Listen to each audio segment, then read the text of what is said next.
नमस्कार, स्वागत है। आप देख रहे हैं बक्सर ऑनलाइन न्यूज और मैं हूं आपके साथ गुलशन सिंह। जिले में बिहार पंचायत चुनाव की सरगर्मियां काफ़ी तेज़ हो चुकी है। इस दौरान कई प्रखंडों में 5 से 6 प्रखंडों में अब तक मतदान की प्रक्रिया जो है वो संपन्न हो चुकी है।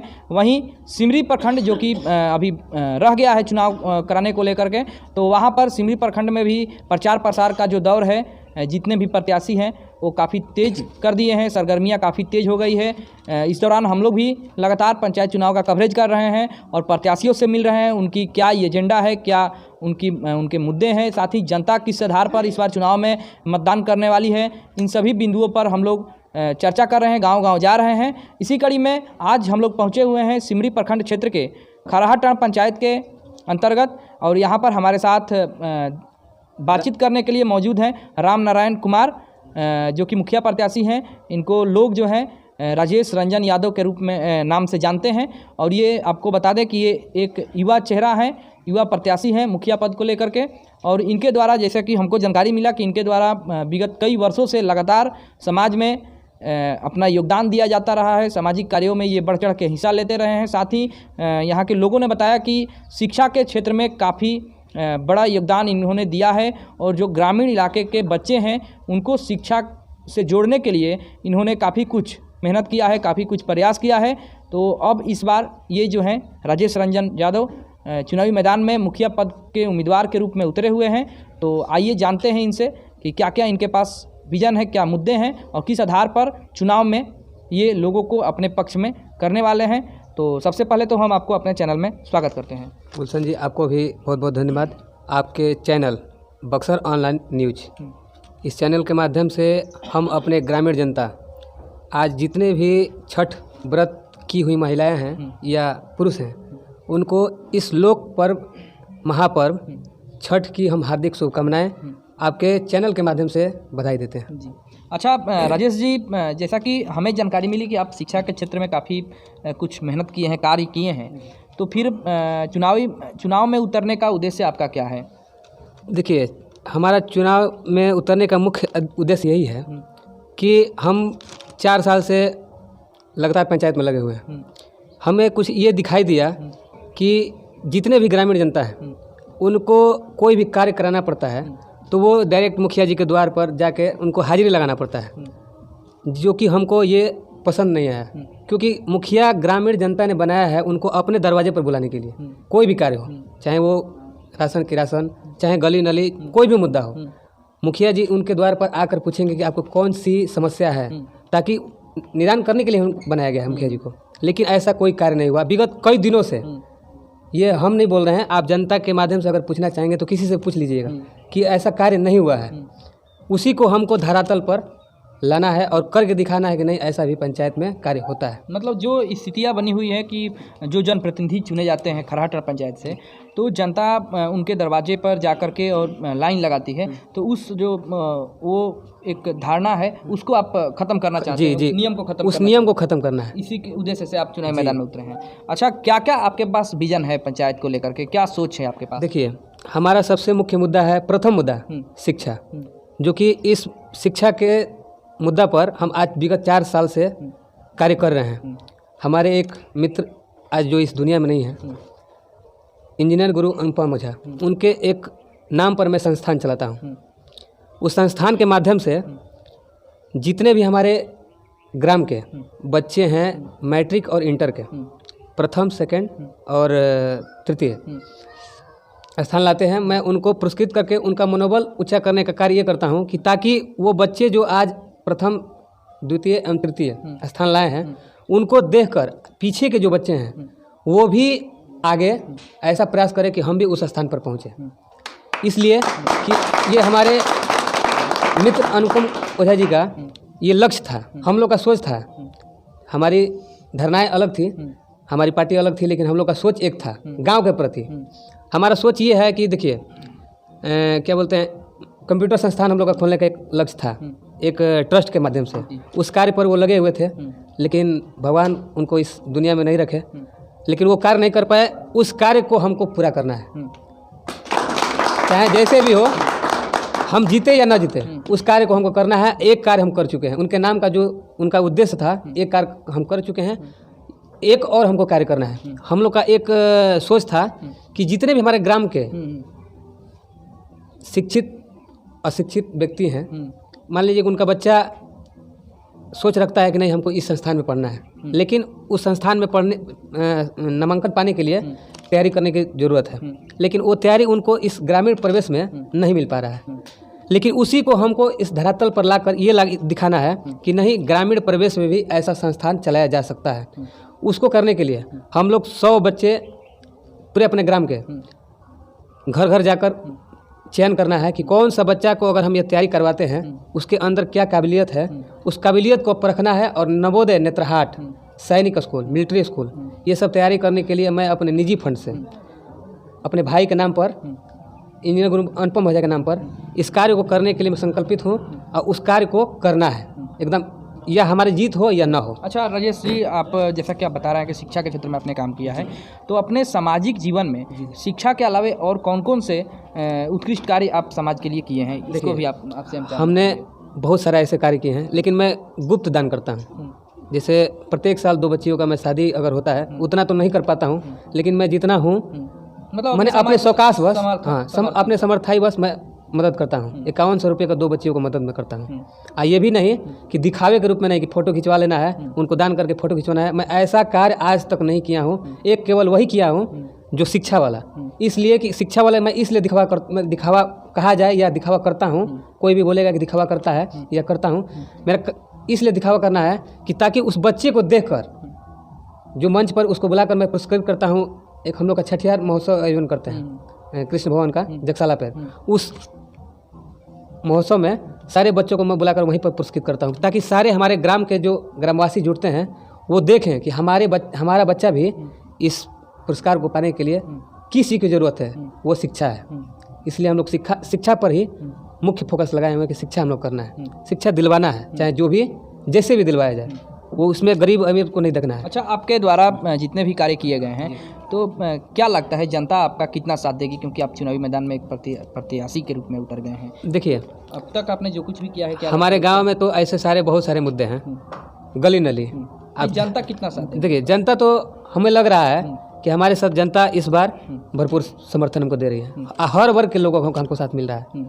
ये नहीं है कि केवल मैं यादव हूँ तो मुझे यादव समाज का ही वोट मिल रहा है, ऐसा नहीं है। हमको सारे समाज का प्यार दुलार जो मिल रहा है, इसलिए मैं अपने आप को मैंने उत्साहित समझ रहा हूँ कि नहीं, मुझे सभी वर्गों का साथ मिल रहा है। इस बार मुझे जीत की कितनी % उम्मीद है आपको? देखिए, जीत तो हमारे हाथ में है नहीं, लेकिन मैं उम्मीद रखा हूँ कि इस बार विजय हमें हासिल होगा। विजय आपको? जी। क्या लगता है कि जो खरहाटाण की जनता है वो इस बार अपना युवा प्रतिनिधि चुन रही है? बिल्कुल। देखिए, 15 साल एक प्रत्याशी जी को मिला, 5 साल एक प्रत्याशी जी को मिला, वो जीते हुए लोग प्रत्याशी हैं। लेकिन जनता इस बार सोच रही है कि कुछ और बदलाव किया जाए। पिछले साल बदलाव हुआ था, लेकिन बदलाव जो हुआ था वो कार्य नहीं हो पाया। लेकिन इस बार भी जनता ये चाहती है कि नहीं, इस बार भी बदलाव हो। तो कुछ जैसे हमारा जो मुद्दा है, मैंने अपने मैनिफेस्टो में जितने भी 20 योजनाओं के बारे में बताया है, वो जनता, मैं घर घर सबके दरवाजे पर पहुंचकर मैं अपना मैनिफेस्टो पहुंचाया हूं, ये सोचकर कि जनता को ये पता चल सके कि हमारी क्या सोच है, क्या विचार है, हम क्या करना चाहते हैं।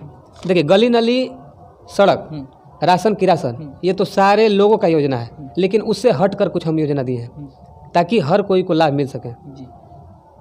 हमारी कौन कौन से आपके पास रोड मैप है? क्या रोड मैप आप बनाए हैं अपने पंचायत के विकास? देखिए, जैसे रोड मैप ये है कि रोजगार भी मुखिया जी लोग के अंतर्गत आता है।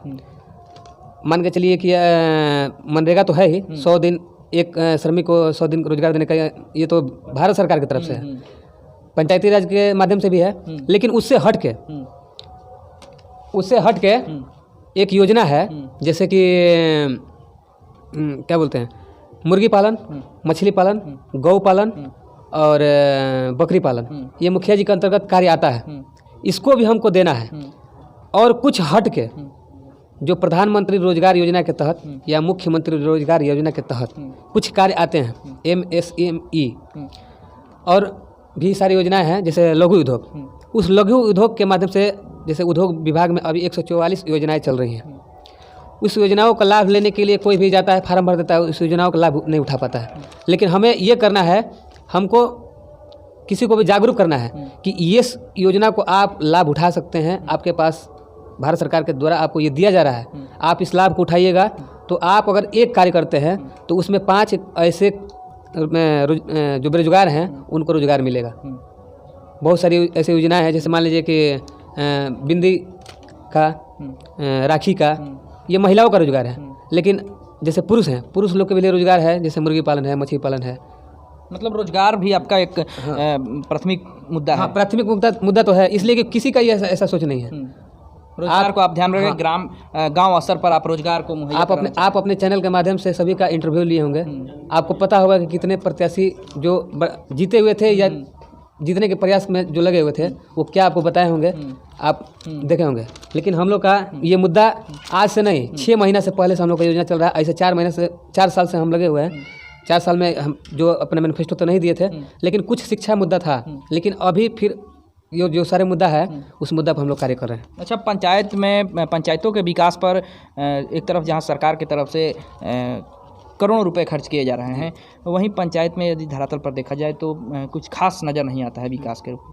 क्या लगता है, आप यदि मान लीजिए आपको जनता आशीर्वाद देती है, जीत जाते हैं, तो आप क्या उस फंड को धरातल पर उतारने का कार्य करेंगे? क्योंकि जितने भी प्रत्याशी आ रहे हैं वो विकास के नाम पर ही चुनाव लड़ते हैं, तो विकास में आपके पास क्या कुछ खास है? देखिए, आप अभी इस रास्ते से आए होंगे, ये आपको कागज़ पर विकास दिखा होगा, हमको धरातल पर वही कार्य करना है।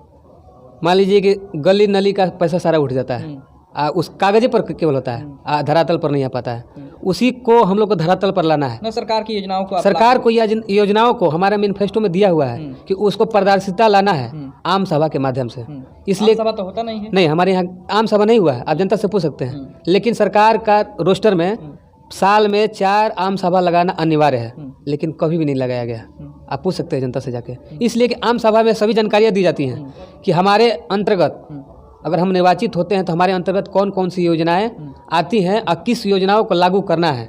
इसलिए कि जिस जनता को अगर दिक्कत है, वो आम सभा के माध्यम से सारे पदाधिकारियों को बताते हैं कि हमें ये कमी है। जैसे गली नली हुआ, देखे होंगे हमारे गाँव में जल जमाव की एक विकराल समस्या है। मतलब अभी तक आपने अपने पंचायत का दौरा किया होगा या पंचायत में रह करके काम किए हैं, तो सबसे जटिल समस्या आपको कौन सा दिखा? जल जमाव या जल जमाव, नली गली, रास्ता तो नहीं था। अभी देखिए, अभी फिलहाल मैं अभी कुछ दिन पहले ईंटा गिरवा कर और रास्ता भराई करवाया था। चूँकि देखे थे कि वहाँ पर एक महिला थी, गिर गई थी, उनका पैर टूट गया था। उनमें कम से कम नहीं तो 2-2.5 लाख रुपये खर्चा हो चुका था। मेरे मन में ये आया, देखिए सब कोई बोलेगा कि पंचायत चुनाव के समय ऐसा बहुत हम कार्य करवाए हैं, लेकिन दिखावे के रूप में नहीं। लेकिन वो कार्य करवाना हमको ज़रूरी था, इसलिए कि हर प्रत्याशी लोग अपना अपना एक होड़ रखे थे कि नहीं ये कार्य करवाना है, तो हमने भी वो कार्य करवाया चुनाव जीतने से पहले। और चुनाव जीते या हारे ये हमारे किस्मत के ऊपर है, लेकिन हमें जो कार्य करना है, हम अगर विपक्ष में भी रहते हैं तो विपक्ष की भूमिका क्या होती है ये हमें दिखाना है। अगर निर्वाचित होते हैं तो हमको धरातल पर करना ही है। अगर मैं निर्वाचित होता हूँ तो मैं वादा करता हूँ कि सारे पंचायत के एक घर पर जाकर उनका मैं राय मशवरा लेकर पंचायत के कार्यों को मैं आगे बढ़ाने का कार्य करूँगा। अच्छा, अपने पंचायत की जनता से क्या अपील करना चाहेंगे आप? देखिए, हम तो पंचायत की जनता से यही अपील करेंगे कि मेरा चुनाव निशान चिमनी छाप क्रम संख्या 8 पर है। एक बार आप सभी लोगों से आग्रह करेंगे, हाथ जोड़कर विनती करेंगे कि भारी से भारी मतों से हमें विजयी बनाएं और जो भी कार्य हैं वो कार्य को धरातल पर लाने के लिए, ना कि कागज़ पर दिखावे के लिए। इसलिए हम आग्रह करेंगे सभी मतदाता बंधु से कि आप सभी एक बार बहुमूल्य वोट देकर हमें विजयी बनाएं। ये थे अभी हमारे साथ खराटा पंचायत के भावी मुखिया प्रत्याशी राजेश रंजन यादव उर्फ राम नारायण कुमार, जिन्होंने बताया कि ये एक युवा सोच के साथ, नई सोच के साथ चुनावी मैदान में उम्मीदवारी अपना ठोके हुए हैं और इन्हें पूरा विश्वास है कि जनता के बीच ये विगत कई वर्षों से रह कर के कार्य किए हैं, तो उस जितना भी योगदान इनके द्वारा सामाजिक कार्यों में दिया गया है, तो उन सभी कार्यों का जो फलाफल है वो इन्हें जनता के द्वारा इस चुनाव में दिया जाना है और इन्हें पूरा विश्वास है कि जनता इस बार इन्हें अपना मुखिया चुनेगी। और ये भी बता रहे हैं कि इनके पास कई प्रकार की योजनाएं हैं पंचायत के विकास को लेकर के, और इनका कहना है कि पंचायत में विकास केवल कागज़ पर हुए हैं, धरातल पर लाने का प्रयास नहीं किया गया है। और ये यदि चुन कर आते हैं तो सरकार की जितनी भी योजनाएं हैं उसे धरातल पर लाने का कार्य करेंगे। बने रहिए हमारे साथ, फिर मिलेंगे। धन्यवाद।